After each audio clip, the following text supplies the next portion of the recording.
Et yo les gars, c'est Slate310, j'espère que vous allez bien. Aujourd'hui les gars, je vais vous raconter une petite histoire d'horreur. Et oui, alors cette histoire elle va être sur le thème de la Dame Blanche. Vous connaissez tout ça? Et ben moi c'est ma version. La version que moi, enfant, je l'ai inventée. Avec un ami et un adulte. Donc je vais vous la conter. Et vous me direz si vous aimez bien. Vous me posez votre petit like. Les âmes sensibles, cassez-vous. Non. Je veux pas avoir ça sur le dos, les gars. Non. Bref. N'hésitez pas à vous abonner. Et on est parti. Salut. Moi, c'est... Vous le découvrirez dans cette histoire. Avant, quand j'avais 13 ans, en 2060, j'étais un enfant pas comme les autres. Mes parents me croyaient fou et je n'avais qu'une seule personne sur qui je pouvais compter. En 2050, il est arrivé une catastrophe.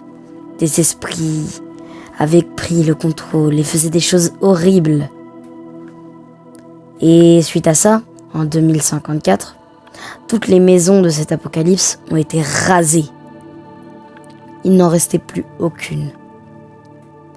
Mais moi, je n'étais pas comme les autres. J'habitais dans une maison un peu paumée. Il y avait 3-4 maisons dans mon quartier et on était entouré par une grande forêt. Et pas loin, il y avait la grande ville. Mais autour de chez moi, il était censé avoir un terrain rasé où l'on ne voyait que le sous-sol. Mais étrangement, j'étais le seul à voir une maison. Mes parents me prenaient pour des fous. Les élèves de mon école et de mon collège se moquaient de moi, me harcelaient, parce qu'ils me trouvaient étrange. Mais une personne me croyait. Une seule et unique personne me croyait. C'était mon meilleur ami, Hugo. Il me disait toujours: moi je te crois. Je te jure que je te crois, Victor. Je te crois. Mais mes parents, eux, ne me croyaient absolument pas. Victor, arrête de raconter des bêtises. Va jouer dans ta chambre. Au début, ils étaient plus gentils avec moi, mais ça les agaçait. Alors un jour, mes parents décidèrent de m'emmener voir pas un psychologue, un médecin étrange. Ils disaient que c'était un médecin spécialisé. Je n'en connaissais pas trop le nom. Je ne m'en rappelle donc point. Mais, étrangement, ce médecin avait le bras mais blanc. Pas blanc d'un être humain, mais blanc comme une feuille. Blanc. Aucune ombre. Même quand il allait à l'ombre, son bras n'était pas gris, mais blanc. Alors, à mon avis, ça devait être une prothèse un peu lumineuse. C'était la seule raison pour laquelle je lui faisais confiance. Et je n'aurais jamais dû. Je lui faisais confiance alors. Il m'ausculta et dit: il vous arrive de voir des choses étranges? Oui. Je vois une maison, mais personne ne me croit. D'un seul coup, il ouvrit grand les yeux, me regarda dans les yeux, et je vis dans ses pupilles comme une lueur blanche, comme si il n'était pas humain. Tant pis, me suis dit, mais j'aurais pas dû. À la fin, il me serra la main, mais il prononça des paroles plutôt étranges. Des paroles où je ne resta pas indifférent. Toute la nuit, ces paroles me tournaient en tête. Et d'un seul coup, j'entendis des voix provenant de cette maison. Au tout début, juste des personnes qui me disaient: Victor, viens, Victor, viens. J'étais pas bien. Maman, c'est toi? Non, ce n'était pas elle. Alors, je ne savais pas trop.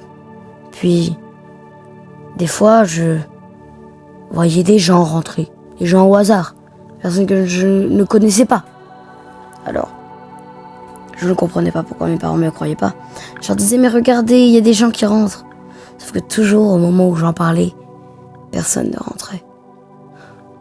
Ma déception se faisait voir dans mes yeux, mais mes parents restaient perplexes. Pourtant des cachets. J'avais des cachets pour éviter d'être fou. Mais je savais que j'étais pas fou. Puis un jour, ce fut la fois de trop. Je vis littéralement mon ami Hugo rentrer dans la maison. Inquiet, je décida alors de descendre les escaliers de secours de ma chambre et de courir dans cette maison. Et je pense que j'ai fait la pire erreur de ma vie. En rentrant dans la maison, je voyais toujours mon ami marcher, tout droit, sans se retourner. Je criais son nom et je courais après, pourtant non. Il descendait alors dans une cave et je le suivis. Les escaliers en colimaçon descendaient. Je courais. Et à un moment, je vis une chose horrible.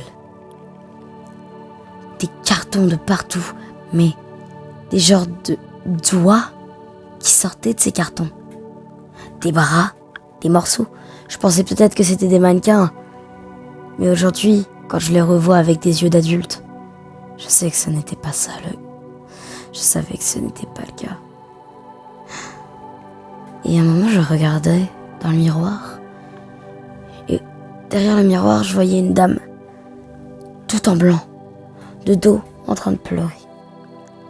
Alors moi, je n'aimais pas voir les gens pleurer. Je vis cette dame et j'allais la consoler. Et elle se retourna, elle me sauta à la tronche. J'eus alors la peur de ma vie. Qu'est-ce qu'elle voulait? Alors je me mis à courir les escaliers en colimaçon. Je me cacha et je réentendis cette voix qui me disait de venir, disant: Ne te cache pas, Victor. Je sais que tu es là. Je te sens. Je ressens ta présence. Viens me voir, pourtant, je ne te ferai aucun mal. La peur se sentait dans mon cœur. Mais je passais alors j'étais à 80 et je passais à au moins 120 ppm. J'avais peur. Le souffle court. Je m'étais caché dans un tapis. Un beau tapis qui était enroulé sur le côté. Je le déroula. Je me mis à l'intérieur et je me renroula. Et d'un seul coup, je vis juste la tête de la dame sortir du bout du rouleau.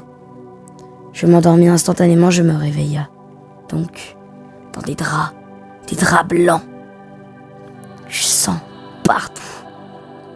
Et je commençais à ne plus respirer. Et je voyais que la main où le médecin m'avait serré la main, elle était blanche, la même blancheur que ses bras. Et je compris alors qu'il m'avait lancé une malédiction. Et au final, je mourus. Le jour où je vous conte cette histoire, je suis au ciel. Et maintenant, un homme a pris possession de mon corps. Cet homme, c'est le médecin.